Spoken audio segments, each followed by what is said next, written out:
As he confronts a volatile and changing world, President Trump has sought quietly, sometimes directly, other times through aides, to shore up relations with key allies. One of them is Saudi Arabia. And today, in a rare and exclusive interview with our chief Washington correspondent James Rosen, the Saudi foreign minister takes stock of the new president and his predecessor. Closing out his second year as Saudi Arabia's top diplomat, His Excellency Adel Al-Jubeir, formerly the ambassador to the United States from 2007 to 2015, told Fox News in an exclusive interview at the Saudi embassy that the U.S.-Saudi relationship has reached one of its historic high points just since January 20. What do you make of Donald Trump? I believe that he's an exceptional human being. I believe that he has vision. I believe that he understands the importance of having America play a big role in the world.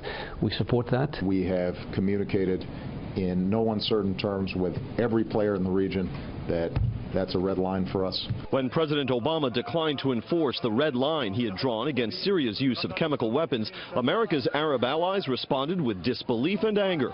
While the foreign minister avoided direct criticism of Mr. Obama, Al-Jubeir left no doubt that Riyadh saw the Obama presidency bringing U.S.-Saudi relations to a new low and damaging American credibility and standing across and beyond the Middle East. When there is a vacuum in the international system, evil forces flow into that vacuum, and that emboldens them to take more aggressive actions. And we saw the Iranians doubling down in Syria. We saw North Korea opening up a second nuclear reactor.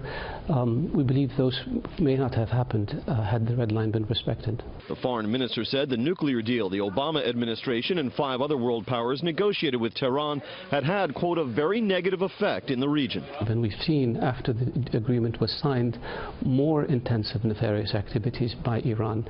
The Iranians have to understand that the nuclear agreement does not shield them from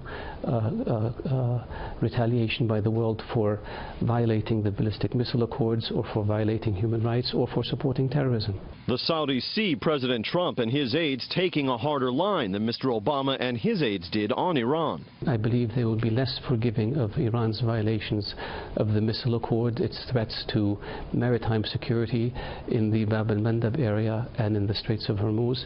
I believe they will be very strict in enforcing the nuclear agreement to the letter. The royal family is enacting measured reforms to make government more transparent, to allow women to participate more freely in society, and to reduce the country's dependence on oil revenue.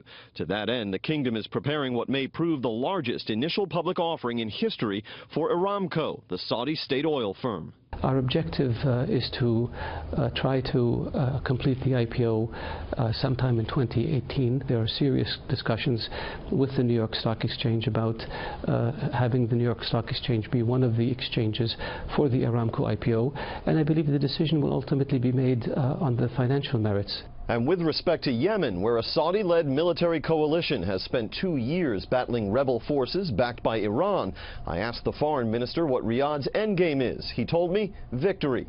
And with the support of the Trump administration, which has approved a resumption of weapons sales to the kingdom, the minister said, we expect that we will be able to wrap this up soon.